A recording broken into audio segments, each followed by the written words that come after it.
Masuk Itu pendapat hakim bener, hakim garis atau hakim di karena pengadilan? saya mereka? sudah capek di dalam ada sekitar seminggu lebih dengan kondisi di dalam saya diperas dan dianiaya.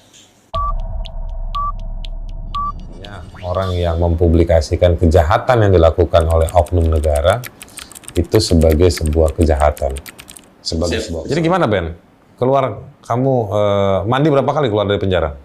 Alhamdulillah sejak pulang ya memang dipos-poskan Bang karena di sana susah air bersih kurang 5 bulannya di RTP Polrestabes Medan. Kondisi penjaranya gimana? Kalau di Rutan Tanjung Gusta alhamdulillah jauh lebih manusiawi. Kondisi airnya juga bagus, tidak lagi ada penyakit. Kalau sebelumnya selama di RTP Polrestabes Medan itu banyak penyakit kulit ya, terutama bisul-bisul.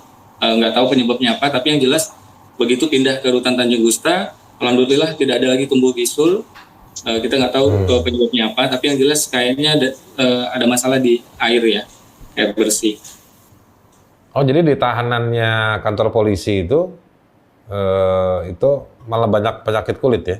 Terutama yang paling dikhawatirkan, yang paling ditakutkan yang ditahan di RTP itu bara ya, sejenis bisul tapi gede, dan itu bahayanya bisa menyebabkan ini kematian juga. Itu yang kita khawatirkan. Yang banyak permintaan uang ke kamu itu waktu di LP mana itu? RTP Polrestabes Medan Bang. Selama itu 2 yang bulan banyak pemerasan itu ya?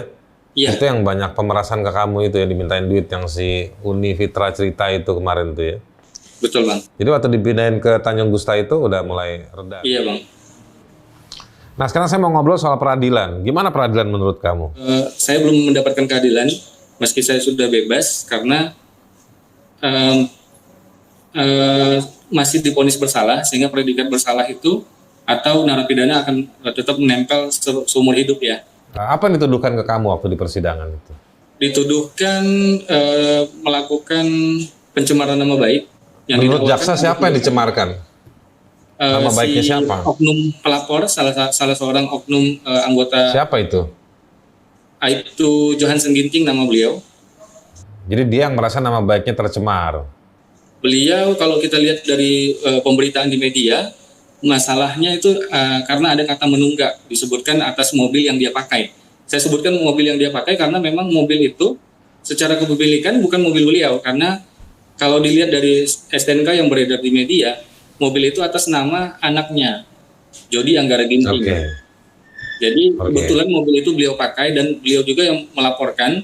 Dan ini sempat juga kita protes di persidangan karena seharusnya Undang-Undang ITE itu merupakan delik aduan, yang melaporkan seharusnya yang menjadi korban. Karena di dalam video itu kami tidak menyebutkan nama, seharusnya yang kami sebutkan kan hanya nopol kendaraan BK 1212JG. Seharusnya yang merasa menjadi korban adalah pemilik mobil tersebut. Makanya kemarin kami sempat sampaikan keberatan juga di persidangan, kenapa yang melapor bukan pemilik mobilnya langsung gitu Bang. Sebenarnya banyak yang keanehan. Pertama, laporan dilakukan oleh bukan pemilik mobil. Berarti video kamu benar kan? Memang mobil itu pajaknya belum dibayar pada saat kamu bikin live streaming. Betul. Sebenarnya kejanggalan awal banyak sih dari awal proses penangkapan dan langsung ditahan itu tidak dilakukan tanpa pemanggilan terlebih dahulu. Kedua, BAP saya direkayasa. BAP saya direkayasa karena tidak satu pun. Di bagian mana ya? Semuanya Bang. Jadi saya sama sekali tidak diminta keterangan oleh penyidik. Jadi ceritanya pada saat BAP di ruangan penyidik, rekan saya dulu nih yang terdakwa satu yang di BAP selesai, saya pikir giliran saya ditanya, tapi oleh penyidik bukan ditanya, langsung seperti ada yang diganti, langsung di print, langsung diserahkan minta ditandatangan. Situ saya sempat protes kalau kenapa nggak ditanya dulu gitu, kenapa langsung minta tanda tangan. Nanti juga ada itu nggak boleh dong. Saya juga pengacara, tapi saya nggak setuju tuh kalau ada pengacara main nyuruh-nyuruh tanda tangan aja. Kami juga mendapatkan intimidasi secara verbal dari beberapa oknum yang masuk ke ruang penyidik waktu itu. Itu juga kami siapa sampaikan. Aja tuh, yang intimidasi siapa aja? Sebut aja namanya udah. Banyak sekali Bang. Jadi pada sebut hari aja itu, udah. Ya pukul 11 pagi kami ditangkap, sekitar pukul 5 sore ada beberapa oknum yang masuk ke ruang penyidik. Ramai sekali. Cuman ada 3 oknum yang kita kenal sebenarnya. Salah satunya berpakaian dinas. Beliau adalah Kasat Lantas Polrestabes Medan. AKBP Sony Siregar. Iya, Sony Siregar ya. Ya, beliau posisinya ada di depan saya. Saya di sini di sofa, di sebelah saya ada rekan saya Bang Junior. Di depan saya beliau ngambil bangku, duduk di depan. Lalu ada yang saya kenal juga, pelapor sendiri datang, Aibtu Johansen Ginting datang. Lalu satu orang yang saya kenali juga ada Ibda Nanang. Apa yang mereka lakukan di ruang penyidik? Banyak intimidasi secara verbal yang dilakukan oleh oknum ini. Jadi kamu nih lagi ditangani oleh penyidik, didatangi sama mereka ya? Jadi penyidik ini juga nggak independen ya? Maksudnya kan penyidik itu ada kebebasan periksa kamu, malah didatangi oleh polisi-polisi lain tadi itu ya? Benar Bang, terasa sekali kalau penyidik ini tidak netral ya. Padahal itu lokasinya di mana itu?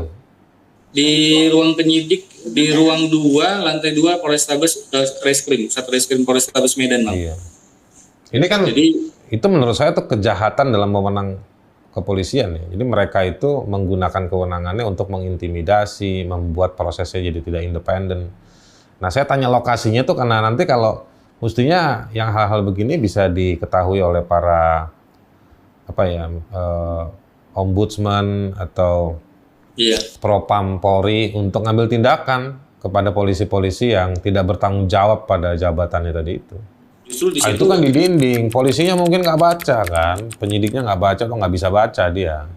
Tidak profesional, benar Bang. Dan makanya justru di situ ya. Jadi nggak bisa profesional dia. Nah terus intimidasinya bentuknya gimana tuh Ben? Intimidasinya secara verbal.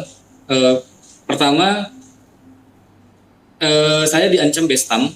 Saya istilahnya itu baru tahu juga pada hari itu. Bestam itu kalau tidak salah bebas tampung. Jadi digambarkan oleh oknum yang menyebut ini, bestam, kamu akan bestam karena udah ada 4 LP katanya. Udah ada 4 LP dan saya disuruh hitung. 1 LP kamu harus jalani 4 tahun. Jadi kalau 4 LP, kamu berapa tahun di dalam katanya gitu. Saya disuruh hitung, suruh jawab, saya bilang 4 kali 4, 16 tahun. Lalu di salah satu oknum ini juga, ini boleh menyebut institusi nggak? Karena kalau saya menyampaikan apa yang disampaikan oleh oknum ini mencatut salah satu institusi lain yang katanya nggak apa-apa, sebutin aja. Sebutin aja, kita harus berani untuk mengungkapkan kebenaran, Ben. Iya, saya juga di persidangan sudah menyampaikan ini, dan bahkan saya sengaja bawa Al-Quran, bersumpah di hadapan pengadilan secara online. Saya bersumpah demi Allah bahwa apa yang saya sampaikan benar, termasuk intimidasi yang saya terima pada waktu itu, Bang. Jadi intimidasi lainnya adalah dikatakan ada oknum TNI yang bersedia menghabisi kami dengan bayaran 10 juta. Dan ini tentu saya juga pribadi tidak bisa terima. Karena abang saya juga yang mengurus perkara ini, yang membantu mengurus perkara ini juga seorang TNI kan. Banyak juga keluarga saya yang dari TNI, dari Polri. Dan saya sama sekali tidak percaya kalau dikatakan seperti itu. Ini intimidasi ini kamu sampaikan nggak di pengadilan, Ben? Saya sampaikan, Bang. Di terus hakimnya bilang apa? Tidak ada tanggapan sama sekali. Bulan pertama itu berkas saya sempat mental informasinya, sempat ditolak oleh jaksa, tapi setelah diganti jaksanya baru terjadi P21. Ini juga jadi tanda tanya. Jadi kayak macam orang yang berpikir sehat terhadap kasus kamu, lalu outputnya atau menghasilkan penolakan untuk menerima hasil kamu di kejaksaan, malah digusur ya orang itu ya? Ya, kalau saya menganggapnya semuanya serba dipaksakan, Bang. Karena di BAP pun disebutkan saya mengatakan enggak di menit sekian. Padahal di situ di sepanjang durasi nggak ada sama sekali, Bang. Adalah dari awal sampai akhir tidak pernah diputar video aslinya di persidangan. Tapi di situ ada pertanyaan, apakah BAP Anda benar? Saya buat tidak benar. Di bawahnya ditanya alasannya, saya katakan di situ bahwa BAP-nya merupakan duplikat, bukan keterangan saya, tapi merupakan duplikat dari keterangan rekan saya. Penyidik marah-marah, balik dari Kejari, setelah dia melimpahkan barang bukti, marah-marah ke istri. Saya dengar istri saya bahkan nangis. Pas saya ketemu di ruang penyidik, istri saya dalam kondisi menangis karena ceritanya di bawah dibentak-bentak, dimarah-marah sama penyidik. Oke, jadi kejanggalannya apa lagi yang kamu alami? Sebutin aja, biar banyak tuh, sebutin satu-satu. Saya sabar menunggu. Balik ke yang tadi, jadi kejanggalannya itu banyak.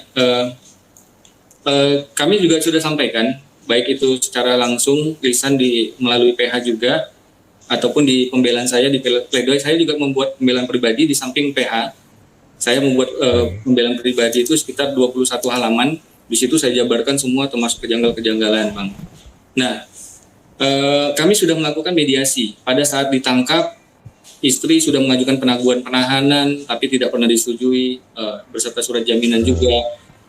Sampai ke tingkat pemeriksaan di persidangan juga sudah disampaikan surat penangguhan tidak pernah disetujui.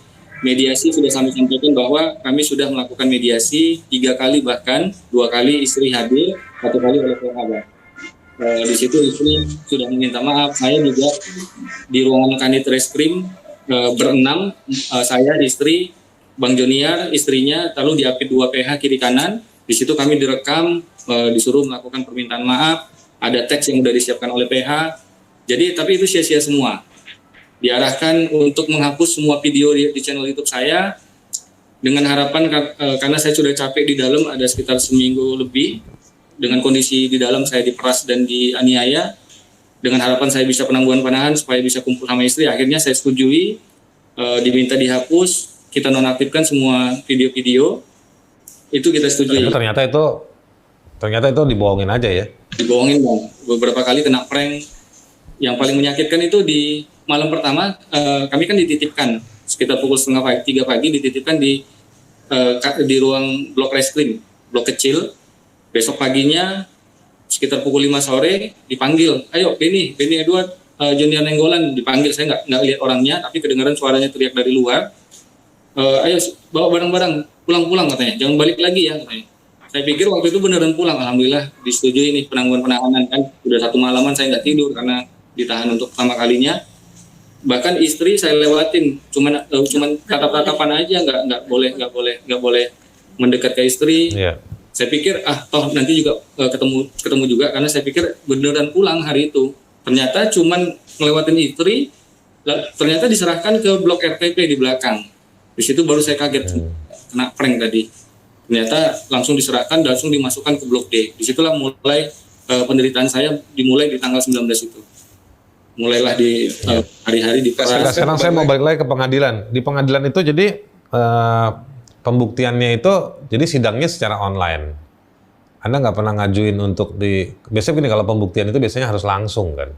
Udah berapa kali kita ajukan tapi tidak pernah disetujui, Bang.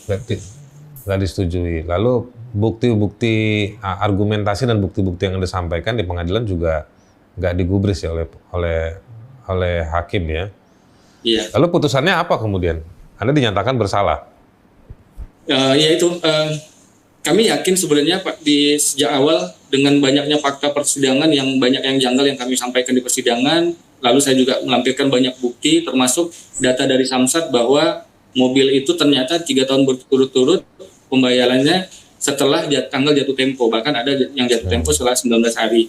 Itu sudah kita lampirkan data Samsat sendiri, dan saya yakin dengan sidang-sidang sebelumnya bakal bebas murni nih, tapi ternyata di luar dugaan tetap divonis bersalah dengan hukuman penjara 8 bulan. Nah, apa argumentasi hakim bilang kamu bersalah? Pada saat itu dikatakan semua termasuk barang bukti yang kami lampirkan pada saat keterangan pendapat saksi ahli pidana yang diabaikan oleh hakim. Di situ saksi ahli pidana juga menyampaikan bahwa jika LSM atau pers tidak bisa dipidana dengan undang-undang ITE karena memiliki kewenangan untuk itu, tapi itu diabaikan juga oleh hakim setelah kita lampirkan bukti berupa KTA, LSM bersama akte pendirian.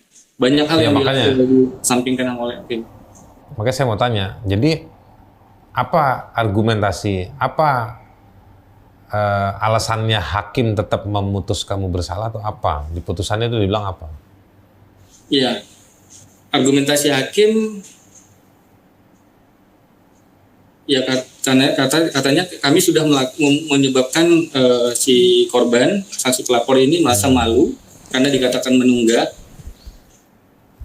Jadi hakim nggak mempertimbangkan bukti-bukti ketidaksesuaian itu, intimidasi itu nggak digubris sama hakim ya? Semua dikesampingkan termasuk pendapat. Itu hakim garis atau hakim di pengadilan mereka itu? Kemungkinan kayaknya hakim di pengadilan sih, pengadilan negeri. Oh itu ya hakim, bukan hakim garis itu ya? Hakim garis itu maksud saya nggak paham. Hakim garis itu yang main bola itu. Oh, kayaknya nggak Bang. Ya. Kalau ini hakim beneran, Bukan. tapi Kok hakim beneran nggak ngerti argumentasi hukum? rasanya walaupun saya divonis 1 hari, saya tetap akan mengambil upaya hukum agar nama baik saya direhabilitasi. Iya. Bagus, Ben. Mudah-mudahan orang Indonesia semua kayak kamu, berani, nggak takut di prank atau disiksa atau diapain tuh nggak takut, maju terus ya.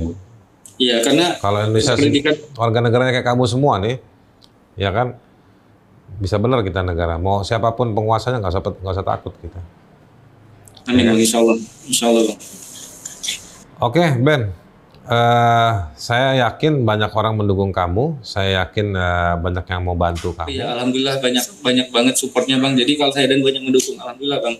Jadi teman-teman memang melihat bahwa apa yang saya lakukan ini murni memang demi kepentingan umum. Betul, Ben. Bagus, Ben. Luar biasa kamu. Dan kamu punya istri juga luar biasa tuh, berani juga dia. Alhamdulillah. Ya kan? Kasus Ben ini menarik, nggak banyak media yang mau meliput. Media nasional, media lokal nggak ada yang liput, tapi di sosial media mereka cukup booming. Benny Edward jadi simbol anak muda di daerah yang berani mengungkap ketidakberesan atau ketiadaan integritas para penegak hukum atau aparat negara, misalnya dalam soal menunggak pajak kendaraan. Dan Benny menjadi simbol untuk partisipasi warga. Makin unik Benny ini ketika di zaman pemerintahan kita hari ini makin represif, makin tidak terbuka, membiarkan banyak kecurangan pejabat-pejabat. Tapi justru ada warga negara seperti Benny yang berani untuk muncul, berperan dalam soal keterbukaan. Resiko apapun diambil. Keberanian menjalani resiko ini yang sangat mahal dari Benny Edward.